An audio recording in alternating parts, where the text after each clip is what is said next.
Welcome back to the power and the glory. You know, as Christians, we often have a struggle with our faith, the full strength of faith that is required of us.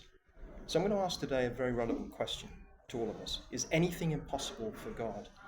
You know, we have doubts because of God's timing as against our own expectations. Very often God's timing is longer. He looks in the long-term view, and we want something yesterday. So very often the challenges we have are formed by seeing that things look impossible from our perspective to resolve themselves in time. We just can't see it happening. After all, how can something manifest itself out of seemingly nothing, when the challenge just looks insurmountable? But we should have faith because God is capable of doing anything he wants, whenever he wants to do it, and wherever he wants to do it. Let's look at a couple of examples here. With David's defeat over Goliath, it was unlikely.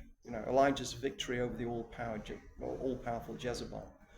Gideon's victory with only 350 men, and God reduced his army down to that level so that he could show that he was all-powerful, and the victory was his. We can look at Daniel's deliverance from the lion's den. Extremely unlikely, a miracle. And the miracle of Abraham and Sarah's son brought to them in old age, which is a nice segue onto the first Bible reading. And that's from Genesis chapter 18, verse 14.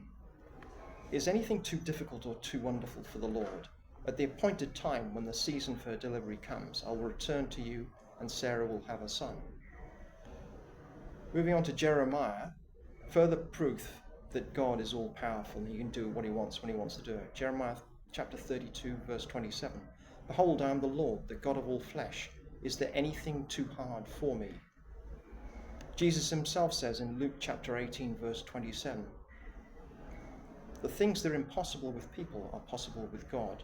And finally, in Philippians chapter 4, verse 13, Paul says, I can do all things through Christ who strengthens me. Why should we trust God?